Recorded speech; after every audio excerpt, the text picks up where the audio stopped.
Good morning students, welcome to the class. आज हम 6th class में चैप्टर नंबर 2 ज्योग्राफी का स्टार्ट करते हैं, लैटिट्यूड्स एंड लॉन्गिट्यूड्स। आपको फर्स्ट चैप्टर की पीडीएफ मिल गई है, ठीक है।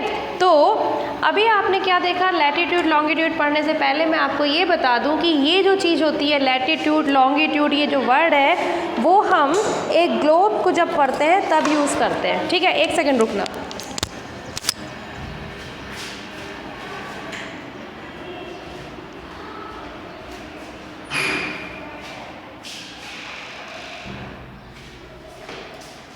ओके, तो जब हम ग्लोब को पढ़ते हैं तब यूज़ करते हैं। अब हमें पहले पता होना चाहिए कि ग्लोब होता क्या है। तो देखो हमने क्या किया, आपने ग्लोब देखा होगा जो कि इस तरह से होता है, ये रहा ग्लोब, है ना, देखा है ना। और बड़ा मज़ा भी आता है इसको ऐसे घुमाने में। तो इसके बारे में हम पढ़ते हैं। तो क्या है, देखो ये जो है पूरा एक जो हमारी अर्थ होती है उसको हमने एक छोटा सा मिनिएचर बनाया। मिनिएचर का मतलब होता है इतनी बड़ी अर्थ का एक छोटा सा फॉर्म बना दिया हमने, ठीक है। और इसके ऊपर बहुत सारी गूदागादी है, वो एक्चुअली गूदागादी नहीं है, बड़ी मेहनत से बनाया गया काम है।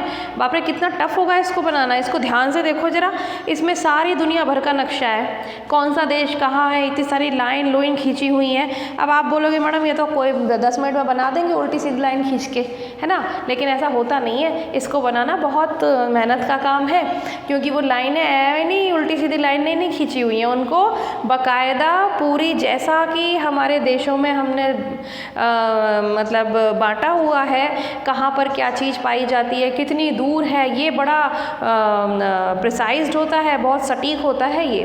खैर छोड़ो, अभी हमने क्या देखा था, प्लैनेट्स के बारे में पढ़ा था।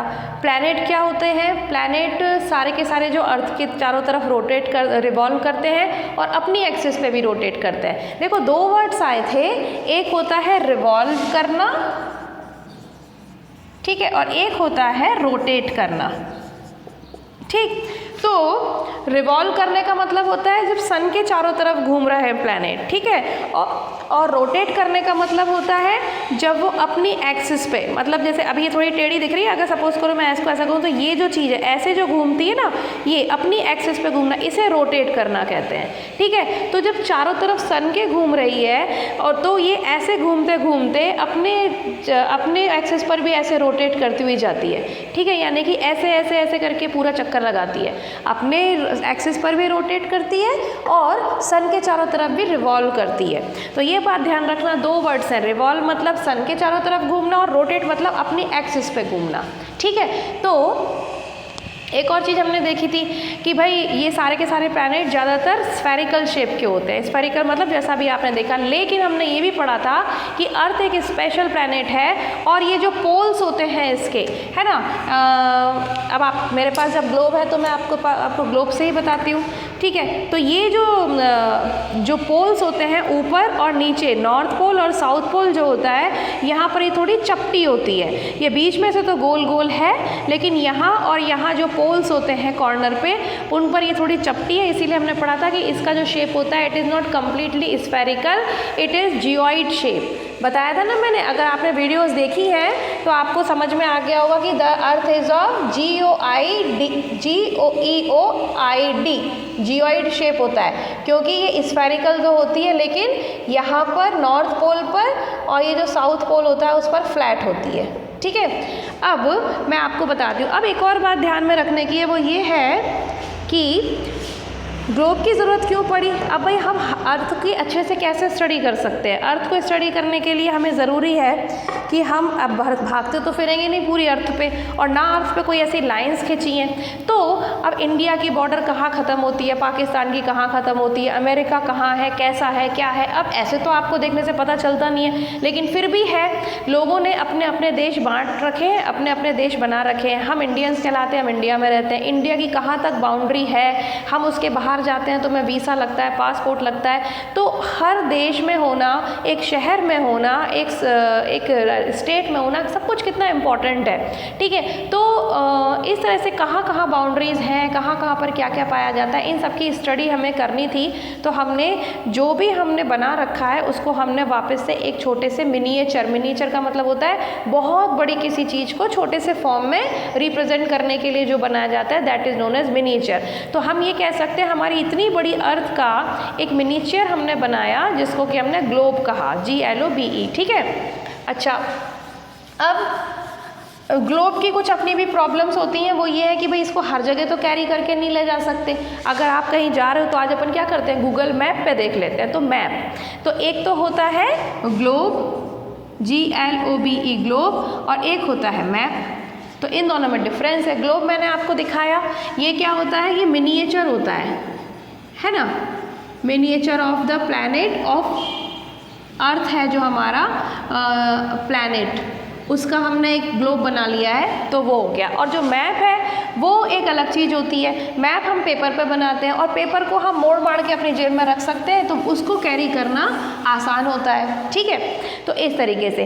अच्छा, अब एक बात है कि ग्लोब से हम आराम से समझ सकते हैं कि जो अर्थ है वो कैसे सन के चारों तरफ रिवॉल्व करती है और अपनी एक्सिस पर कैसे घूमती है ना। तो सपोज करिए कि बीच में सन है, तो ये ऐसे करके उसके चारों तरफ घूमती है और अपनी एक्सिस पे भी घूमती है। ये जो मैंने घुमाया वो ये शो करने के लिए एक्सिस पे घूम रही है, और ये जो मैं कर रही हूँ वो ये है कि चारों तरफ सन के घूम रही है। तो आप देख रहे हो कि ये ऐसे भी घूम रही है और ऐसे भी घूम रही है। तो ग्लोब जो होता है वो हमें अर्थ का रोटेशन और उसका रिवॉल्यूशन दोनों को समझाने में मदद करता है। प्लस एक चीज़ और देख रहे हो आपकी, ये ऐसे नहीं है, ऐसे होता तो ये पूरा स्फेरिकल सीधा होता, लेकिन ऐसा बनाया गया है, यानी कि जो अर्थ है वो ऐसे टिल्टेड है, झुकी हुई है, ठीक है। और ये जो झुकाव है ये 23.5 डिग्री है, 1/2 डिग्री तक झुकी हुई है ये ऐसे, ठीक है। ऐसे सीधा नहीं है ये ग्लोब, सीधा होता तो ये होता। अगर मैं इसको हटा दूं तो सीधा करना है तो ये ऊपर की और ये नीचे की जो एक्सिस दिख रही है आपको, ये है ना, तो ये अब सीधा है, ठीक है। लेकिन इसको रखा तो ऐसे गया है, यानी कि इसको टेढ़ा बनाया गया है। टेढ़ा इसीलिए बनाया गया है, देखो इसका ये पॉइंट और ये पॉइंट इधर टेढ़ा हो रहा है, इधर जा रहा है और इधर जा रहा है, वो इसीलिए क्योंकि हमारी जो अर्थ है वो भी एक्चुअली ऐसे ही टेढ़ी है, वो ऐसे करके नहीं घूमती, वो ऐसे करके घूमती है, ठीक है ना। तो थोड़ी सी जो टेढ़ी है ना हमारी अर्थ, ये इसको दिखाने के लिए इसकी जो एक्सिस है, ठीक है, एक्सिस हम किसे कहते हैं, हमने बस एक इमेजिनरी सोच रखा है कि एक यहाँ पर ये जो ऐसे घूमती होगी हमारी अर्थ ना, जो घूमती है, तो हमने सोचा कि ये जो पार्ट होता है और ये जो पार्ट है इसको हमने एक एक्सिस सोच लिया है, ठीक है, एक्सिस सोच लिया है। और अर्थ चारों तरफ ऐसे करके घूमती है, अपनी एक्सिस पर घूमते हैं, ये हमने इमेजिनरी एक्सिस बनाई हुई है, ठीक है। अब ये जो इमेजिनरी एक्सिस है वो ऐसे सीधी नहीं है। अब देखो ये ऊपर एकदम आ रहा है, ये एकदम नीचे आ रहा है, लेकिन ये ऐसी नहीं है, ये ऐसी टिल्टेड है। तो जो अर्थ होती है वो हमारी ऐसे में घूमती है, ठीक है, यानी कि थोड़ी सी टेढ़ी घूमती है, ऐसी है, ऐसी खड़ी हुई नहीं है, ऐसी है। अब दूसरी बात, ये जो इमेजिनरी एक्सिस है इसका जो ऊपर का पार्ट है, सबसे ऊपर और सबसे नीचे, ठीक है, ये थोड़ा चपटा है। ये बीच में से तो गोल है, हमारी अर्थ जो मैडम है वो बीच में से तो गोल है, लेकिन ऊपर से चपटी है और नीचे से चपटी है, जो इसको जियोइड शेप देती है, ठीक है। अच्छा, इतना पढ़ लिया। अब हमने बोला कि जो ऊपर वाला पार्ट है इसको हमने पोल्स कहा, जो हमने एक्सिस सोची है ये और ये, ठीक है ना। हमने ऐसा सोच लिया कि जैसे अर्थ के अंदर जो अर्थ है हमने ऐसा सोच लिया है इमेजिनरी कि भाई इसकी एक बीचों बीच से ऐसी एक्सिस है, ठीक है ना। लेकिन क्योंकि ये तो झुकी हुई है अर्थ, तो जो हमारी एक्सिस है हमारी अर्थ की, और क्या होना चाहिए था, यहाँ पर पोल है, यहाँ पे पोल है, यानी कि जो हमारी अर्थ है वो थोड़ी सी ऐसी चपटी है, यहाँ पर भी वो अर्थ थोड़ी सी ऐसी चपटी है, ठीक है, ऐसे, और यहाँ भी चपटी है। लेकिन हुआ क्या, ये एक्सिस ऐसे में नहीं है, थोड़ी ऐसे टिल्टेड है,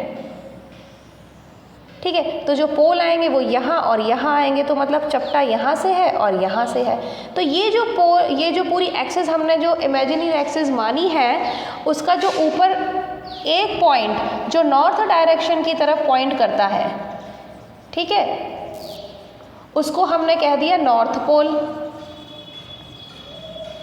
और उसका जो दूसरा पोल है उसके जस्ट अपोजिट, उसको हमने क्या कह दिया, साउथ पोल।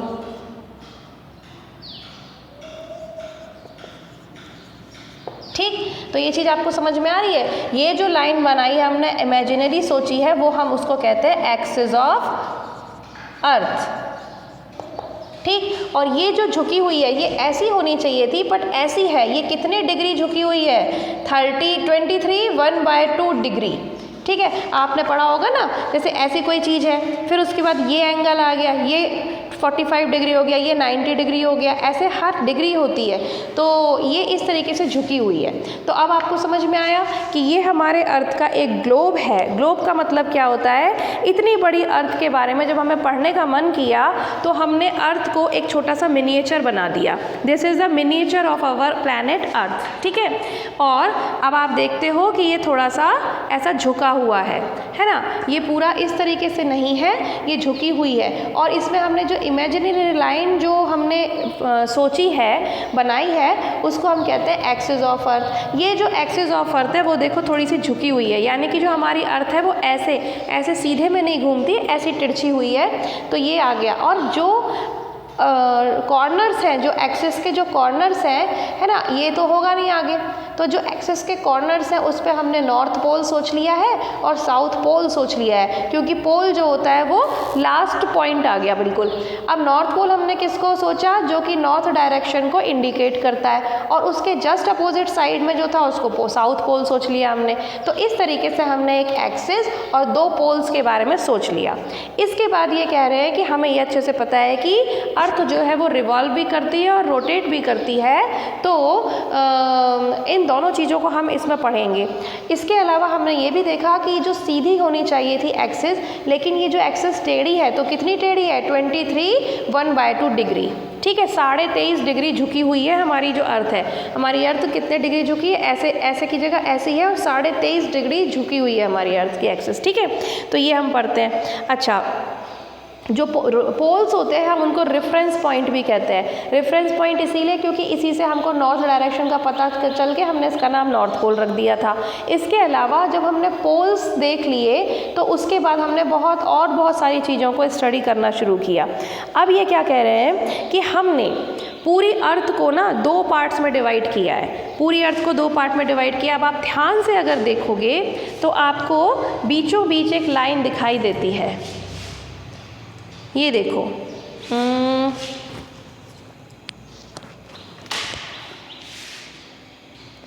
ये देखिए,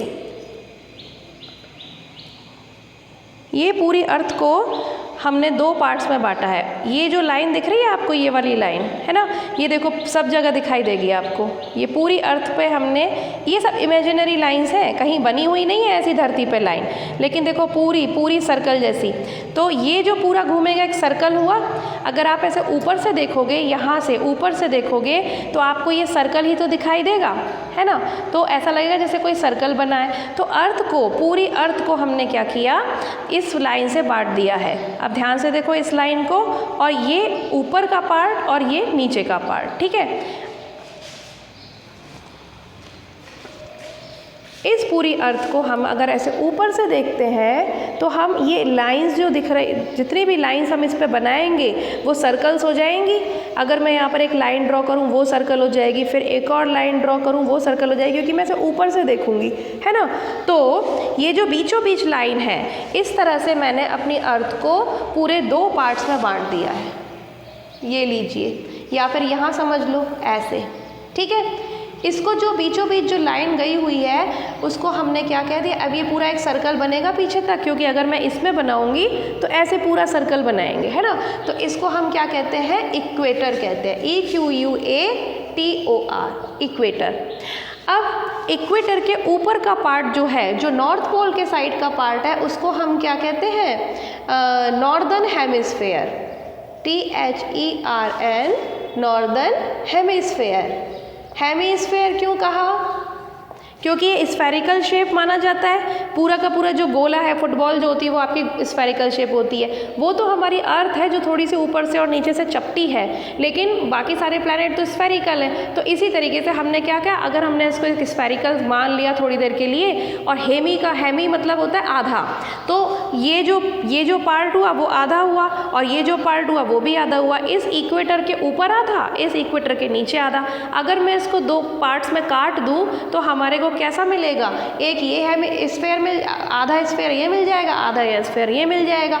तो इसीलिए मैंने इसको हेमी स्फेयर कहा, क्योंकि जो HEMI हेमी वर्ड यूज़ होता है वो हाफ के लिए होता है।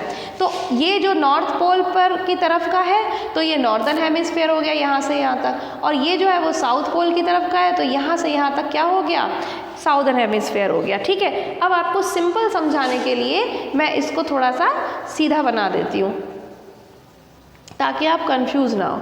ठीक, तो हमने क्या किया, यहाँ पर एक मान लीजिए कि ये हमारी इक्वेटर हो गई। ठीक है, अब आप देख रहे हो इक्वेटर पूरे स्फेयर को, पूरी जो स्फेरिकल अर्थ है उसको दो पार्ट्स में बांट रही है, नॉर्दर्न हेमिस्फेयर, साउदर्न हेमिस्फेयर। दोनों ही पार्ट जो हैं, दोनों ही हेमिस्फेयर जो हैं वो इक्वल साइज़ के हैं। ठीक है, अच्छा अब मैं सिर्फ हेमिस्फेयर आपको समझाने के लिए बोल रही हूँ, जो स्फेरिकल बोल रही हूँ। वैसे तो हमारी जो अर्थ है वो जियोइड है, कंफ्यूज मत होना। ठीक है, तो ये हेमिस्फेयर्स हो गए, ये हो गया हमारा southern hemisphere, SOUTHERN, southern hemisphere. तो अब आपको पता चल गया कि ग्लोब क्या होता है, इस पर किस तरह से लाइन है, ऊपर नीचे से चपटी है, इसकी एक्सिस सीधी की बजाय टेढ़ी है, और साउदर्न हेमिस्फेयर, नॉर्दर्न हेमिस्फेयर क्या है, नॉर्थ पोल, साउथ पोल क्या है, और रिवॉल्व कैसे करती है और रोटेट कैसे करती है ना, दोनों चीज़ें करती है हमारी अर्थ। तो इतनी सारी चीज़ें आपको पता चल गई। अच्छा, इसके बाद एक बहुत थोड़ा सा ध्यान से सुनने वाली बात है कि मान लीजिए अगर मैं इधर पोल से लेके इक्वेटर की का डिस्टेंस नापूं, ठीक है, तो ये डिस्टेंस कितना होगा। अगर मान लीजिए मैं इस पूरे सर्किल की बात करती हूँ तो पूरे सर्किल को मैंने ऐसे काटा और ऐसे काटा, यानी कि ये जो पार्ट है वो सिर्फ 1/4 डिस्टेंस ही तो दिखाएगा, क्योंकि अगर मैं पूरा डिस्टेंस देखूँ तो इतना बड़ा डिस्टेंस होता है। अगर मैं पोल से चलूँ तो मैंने पहले फर्स्ट पार्ट पूरा किया, इक्वेटर तक पहुंच गई, इक्वेटर तक पहुंचने के बाद दूसरा पार्ट पूरा किया तो मैं दूसरे पोल पर पहुंच गई, और दूसरे पोल से वापस आने के लिए मैंने फिर इक्वेटर तक पहुंची तो मैंने थर्ड पार्ट पूरा किया, और वापस मुझे नॉर्थ पोल पर पहुंचना था तो मैंने फोर्थ पार्ट पूरा किया। यानी कि मुझे नॉर्थ पोल से वापस नॉर्थ पोल तक आने में मुझे 4 पार्ट पूरे करने पड़ेंगे। ठीक है, लेकिन अगर मैं सिर्फ नॉर्थ पोल से इधर इक्वेटर तक भाग कर जाऊँ तो मुझे कितना 1/4 पार्ट ही तो पूरा करना है इस पूरे सर्कल का। अब मान लीजिए मैं यहाँ से यहाँ आ रही हूँ और वापस यहाँ जा रही हूँ तो एक सर्कल ही तो बन रहा है, पूरा दिख रहा है आप लोगों को, तो पूरा सर्कल बन रहा है, लेकिन मुझे तो सिर्फ पोल से इक्वेटर पे आना है। तो मैंने क्या किया, पूरे सर्कल का सिर्फ 1/4 पार्ट कवर किया। तो यानी कि हम कह सकते हैं कि ये जो पार्ट होगा यहाँ से लेके यहाँ तक, इधर से लेके इधर तक, ये क्या होगा, पूरे सर्कल का 1/4 पार्ट होगा ना, 1/4 पार्ट। बस यही मुझे समझाना था आपको। अच्छा, अब इतनी बात समझ में आ गई, तो बाकी की बात है कल बताऊंगी, मतलब मंडे को बताऊंगी, क्योंकि ये इम्पॉर्टेंट था आपको समझ में आना कि अगर ये पूरा एक सर्कल बन रहा है और मुझे सिर्फ यहाँ से यहाँ तक जाना है तो मैंने क्या किया, पूरे सर्कल का 1/4 पार्ट ही, एक चौथाई भाग ही मैं को कवर किया, मैंने आधा भी कवर नहीं किया। ठीक है, इससे रिलेटेड कोई प्रॉब्लम हो तो कॉल करके पूछ लेना, क्योंकि आपकी जो पूरा चैप्टर है वो इस पर बेस करेगा। ठीक है, तो कल पढ़ते हैं, मतलब मंडे को हम कंटिन्यू करेंगे इसको। तब तक के लिए bye bye, and I will play with my globe. एक ग्लोब घर में ज़रूर खरीद के रखा करो, चाहे छोटा सा लाओ, इसके साथ खेलने में ना बड़ा मज़ा आता है। बाय।